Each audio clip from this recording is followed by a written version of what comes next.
হ্যান্ডবিলে যত মেহমানদের নাম আছে, এখানে আমার নাম ওঠা, এই মেরি সাআদত, এটাই আমার সৌভাগ্য। আমার পেছনেই অপেক্ষা করছেন আগামী বাংলাদেশের ইসলামী স্বপ্নদ্রষ্টা আল্লামা মামুল হক দামাত বারাকাতুহু। তিনি এসে গেছেন, তিনি আসা পর্যন্ত অল্প সময়, এরপরে আরো অনেক মেহমান আছে। আমি আপনাদের সামনে আমার পঠিত আয়াতে কারিমার আলোকে দু চারটা কথা আলোচ করবো ইনশাআল্লাহ। আমার পঠিত কোরআনে কারিমের এই আয়াত কদ আফলাহা, এই শব্দ দিয়ে রব্বে কারিম শুরু করেছেন। আফলাহা শব্দটা ফালাহুন থেকে আসছে, আর ফালাহুন একটা শব্দ, যেই শব্দ আমরা প্রতিদিন প্রতিটা মুসলমান 20 বার শুনে থাকি। যে শব্দ আমরা প্রতিদিন কতবার শুনি? আজানে 2 বার, ইকামতে 2 বার, 4 বার, 5 নামাজে 20 বার। যেই শব্দ রব্বে কারীম আমাকে প্রতিদিন আমার কলিজায়, আমার কানে 20 বার ফেলে দিচ্ছেন, আমার কানে দিচ্ছেন প্রতিদিন যেই শব্দটা 20 বার। আর সাজরে মালিক যেদিকে আমাকে ডাকছেন প্রতিদিন 20 বার, এই শব্দটা আমাকে ভাবা উচিত, এই শব্দটা নিয়ে আমাকে কিছু চিন্তা ভাবনা করা উচিত। যেটা কি কি শোনাচ্ছেন আমাকে? হাইয়া আলাল ফালাহ, এই শব্দ বলে আমাকে কি শোনাচ্ছেন? আল্লামা ইবনে কাসির আলাইহি রাহমাত তিনি লিখেছেন, ফালাহ কাকে বলে? ফালাহুন, ফালাহ কাকে বলে?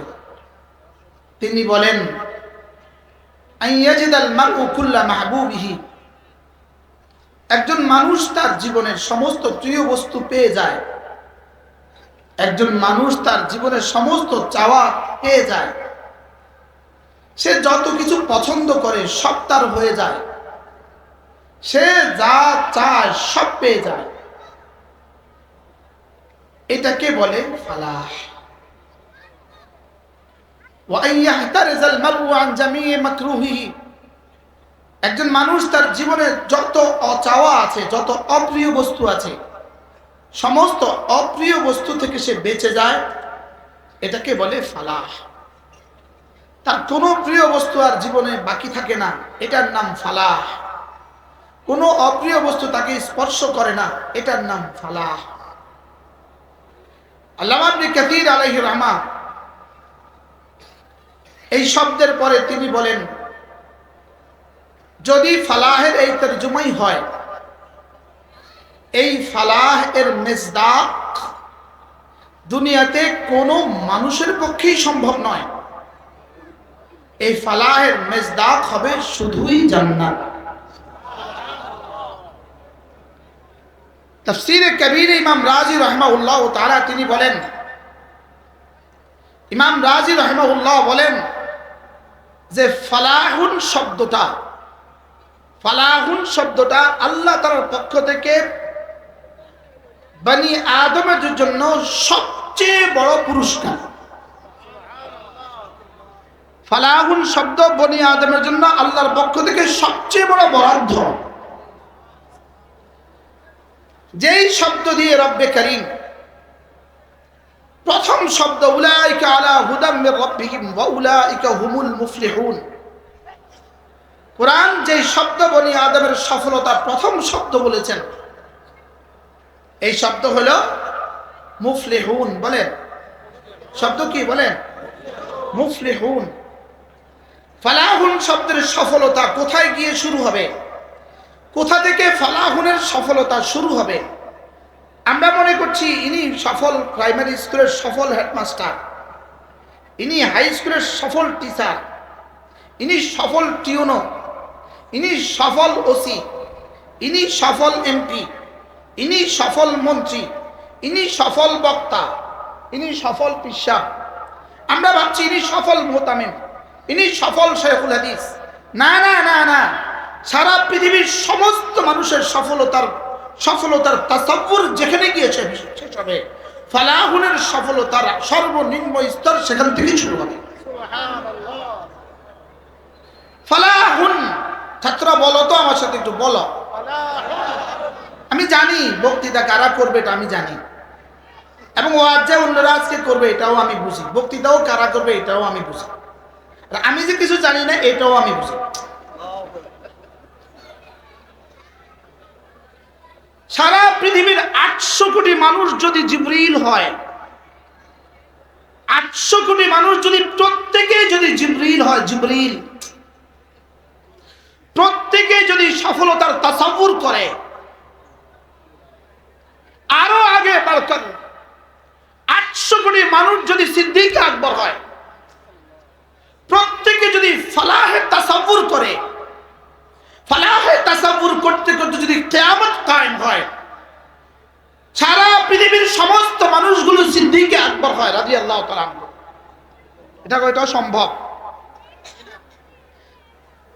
ফালাহুলের তাসাব্বুর যেখানে গিয়ে শেষ হবে, আরো আগে বাড়তেন, আরো আগে বাড়তেন। একথা বলতে লজ্জা লাগে, তারপরে বুঝার জন্য শক্ত কথা বলে ফেলতেছে,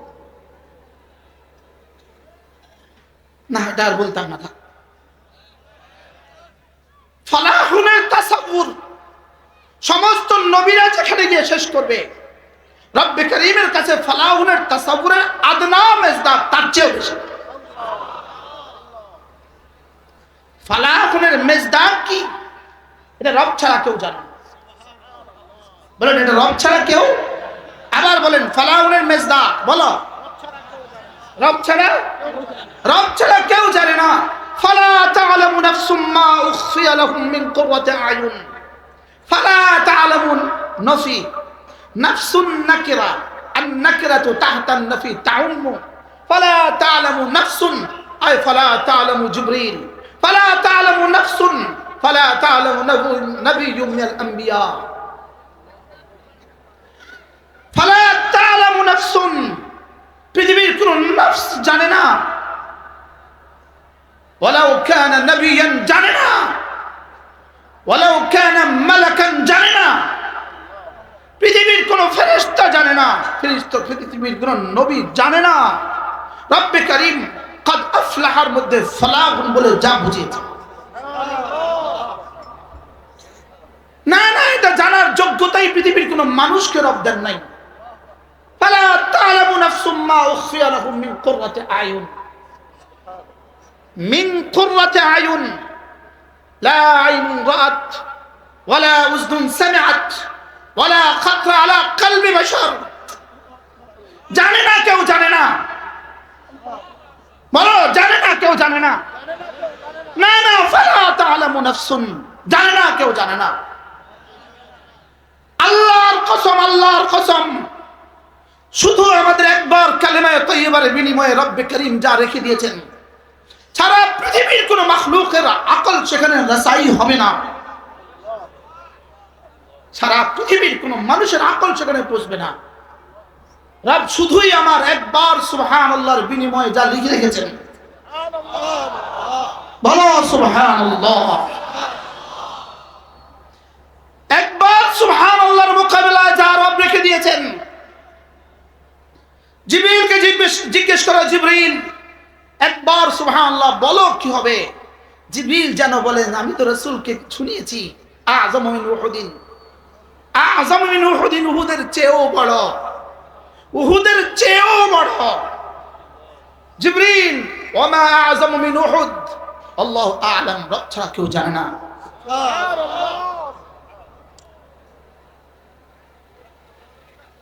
আমি বুঝি নাই, তুমি বুঝো নাই, আমরা বুঝি নাই, খোদার কসম আমরা বুঝি নাই। রব আমাদেরকে উলুমে নবুয়ত দিয়ে কি দিতে চাচ্ছেন পৃথিবী আমরা কেউ বুঝি নাই, আমরা কেউ বুঝি নাই রব আমাদেরকে কি দিতে চাচ্ছেন। 11টা কসম খেয়ে রব বলেন কাদ আফলাহা মান যাক্কাহা, সুবহানাল্লাহ। কয়টা কসম? 11টা কসম খেয়েছে। আরশ আজিমের মালিক, আমার মতো 3.5 হাতের বডি, আচ্ছা আজিমে মালিক আমার মতো 3.5 হাতের বডিটাকে বুঝাবার জন্য 11টা কসম খেয়েছে। কয়টা কসম?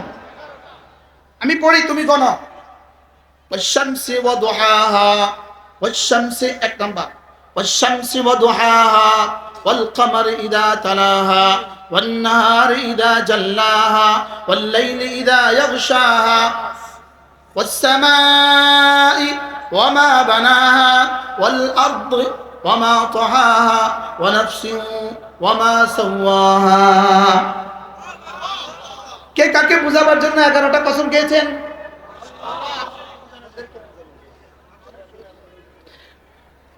আরশে আজিমে মালিক আমাকে বুঝাবার জন্য 11টা কসম খেয়েছে। 11টা। একটা দুইটা নয়, কয়টা? 11টা। 11টা কসম। শেষ পর্যন্ত 8টা কসম খেয়েছে মাখলুকাতের, আর 3টা কসম খেয়েছেন রব নিজের। 7টা খেয়েছে পুরা ফরশ থেকে আরশ পর্যন্ত, আর একটা খেয়েছে আমার। নফসে বাশারের কসম খেয়েছে একটা, এ হলো 8টা, আর নিজের নামে খেয়েছেন 3টা। মোট কয়টা হয়েছে? 11টা কসম খেয়ে রব্বে কারীম বলেন ফাআলহামাহা ফুজুরাহা ওয়া তাকওয়াহা। বনি আদম শুনো, আমি তোমাকে 2টো যোগ্যতা দিয়েছি। আমি তোমাকে গুনাহের যোগ্যতাও আমি দিয়েছি, নেকির যোগ্যতাও তোমাকে আমি দিয়েছি। ফাআলহামাহা ফুজুরাহা ওয়া তাকওয়াহা, তোমাকে 2 যোগ্যতা আমি দিয়েছি। যেমন জমিনকে আমি 2 যোগ্যতা দিয়েছি, আগাছার যোগ্যতা দিয়েছি, ফসলের যোগ্যতাও আমি দিয়েছি। আগাছার যোগ্যতা দিয়েছি আগে, ফসলের যোগ্যতা দিয়েছি পরে। ফাআলহামাহা ফুজুরাহা ওয়া তাকওয়াহা, ঠিক নফসে ইনসানিকে, নফসে বাশারকে আমি 2 যোগ্যতা দিয়েছি, গুনাহের যোগ্যতাও দিয়েছি, তাকওয়ার যোগ্যতাও দিয়েছি। বাকি গুনাহের যোগ্যতা দিয়েছি আগে, তাকওয়ার যোগ্যতা দিয়েছি পরে।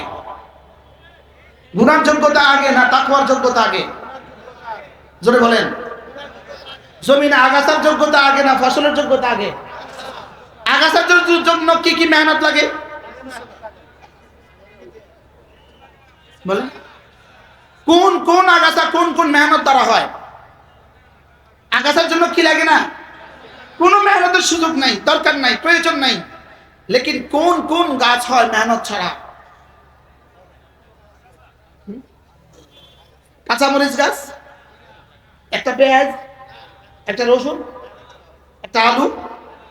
মেহনত ছাড়া যেমন কোনো ফসল হয় না, আর আগাছার জন্য যেমন কোনো মেহনতের প্রয়োজন পড়ে না, ঠিক তেমনি ভাবে গুনাহের জন্য কোনো মেহনতের প্রয়োজন পড়ে না।